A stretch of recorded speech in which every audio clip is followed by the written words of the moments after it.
बिस्मिल्लाहिर्रहमानिर्रहीम। अस्सलाम वालेकुम। बालों के गिरने का मसला मर्दों और औरतों दोनों में पाया जाता है, लेकिन इसकी तमाम वजूहात को ठीक किया जा सकता है। इसकी वजूहात में ग़िज़ा की कमी, हार्मोन्स की खराबी, विटामिन्स की कमी हो सकती हैं। बालों के गिरने की वजह आपकी खुराक की कमी है। कुछ लोग जो डाइट करते हैं और कार्बोहाइड्रेट्स का इस्तेमाल बिल्कुल बंद कर देते हैं, उनको बालों के गिरने जैसे मसाइल का सामना करना पड़ता है। बहुत लोगों के बाल परेशानी और ज़हनी दबाव की वजह से भी गिर रहे होते हैं। लोग इसके लिए मुख्तलिफ सप्लीमेंट्स इस्तेमाल कर रहे होते हैं, लेकिन इसका उन पर कोई असर नहीं होता। इसकी वजह ये होती है कि वो अपना बुनियादी मसला हल ही नहीं करते।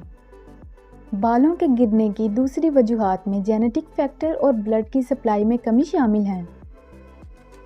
बालों को गिरने से रोकने के कुदरती इलाज। अखरोट का ऑयल। ये ऑयल बालों की ग्रोथ और अफजाइश के लिए बहुत मुफीद है। इसके अलावा ये बालों की खुश्की, चमक और मजबूती में भी अहम किरदार अदा करता है।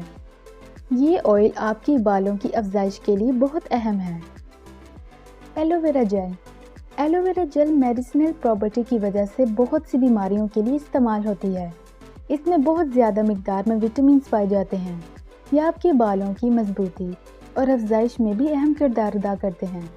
आप इसे डायरेक्ट सर पर लगाकर किसी अच्छे शैम्पू से वॉश कर दें। ये न सिर्फ बालों को गिरने से बचाएगा, बल्कि इनकी ग्रोथ और अफजाइश को भी बढ़ाएगा। खजूर का इस्तेमाल करने से बाल घने और मजबूत होते हैं। अगर आप बालों के गिरने के अमल को रोकना चाहते हैं, तो खजूर का इस्तेमाल रोज़ाना की बुनियाद पर करें।